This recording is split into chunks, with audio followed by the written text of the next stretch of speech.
નમસ્કાર, હું છું પ્રિયા અને તમે જોઈ રહ્યા છો જનતા કી જાણકારી ન્યૂઝ। નજર કરીએ આજના સમાચારો। સુરેન્દ્રનગર સૌથી મોટો ત્યોહાર એટલે દિવાળી પર્વ, જેની સૌ કોઈ રંગેચંગે ઉજવણી કરતા હોય છે, પરંતુ આ વખતે જિલ્લા વહીવટી તંત્રએ અનોખી દિવાળીની ઉજવણી કરી છે।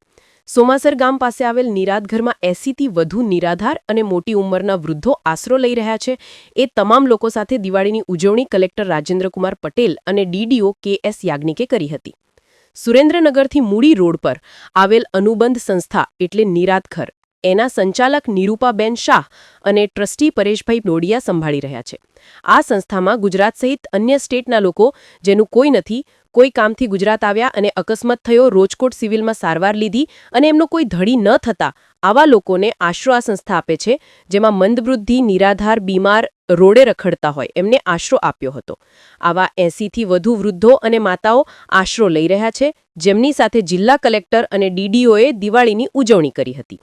સંસ્થાના વિદ્યાર્થીઓ અને નિરાધાર લોકોએ મેદાનમાં સુંદર રંગોળી અને દીવડાઓ પ્રગટાવ્યા હતા। આ તમામ વિદ્યાર્થીઓ નિરાધાર સાથે ફટાકડા ફોડી એમનું મોં મીઠું કરાવીને તંત્ર દ્વારા ઉજવણી કરવામાં આવી હતી। પોતાની પાસે આવેલા મહેમાનોનું ઢોલ નગારા અને ફૂલોની વર્ષા કરીને સ્વાગત કર્યું હતું અને તંત્રનો આભાર વ્યક્ત કર્યો હતો। અમારું કોઈ નથી અને આપ અમારી સાથે દિવાળીની ઉજવણી કરવા આવ્યા, આ દિવસ અમારા માટે યાદગાર રહેશે। સુરેન્દ્રનગર રિપોર્ટર મહેશભાઈ ઉતેરિયા।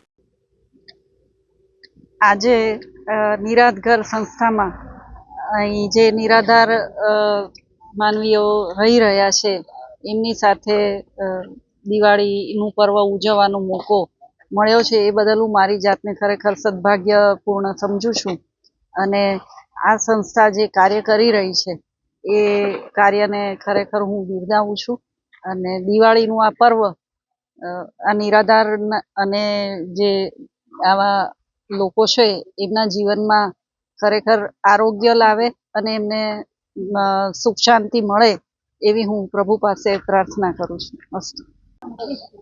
દિવાળીના પર્વ નિમિત્તે નિરાધઘર સંસ્થાની આજે મુલાકાત લેવામાં આવી। જે નિરાધાર લોકો છે એને અહીંયા સારી રીતે રાખવા, એની સેવા કરવાનું આજે સંસ્થા કામ કરી રહી છે। ખરેખર અદ્ભુત કામગીરી છે, ખૂબ સરસ કામગીરી છે। દિવાળીનો તહેવાર એમની સાથે મનાવવા માંડ્યો, આજે ઉજવવામાં આવ્યો છે।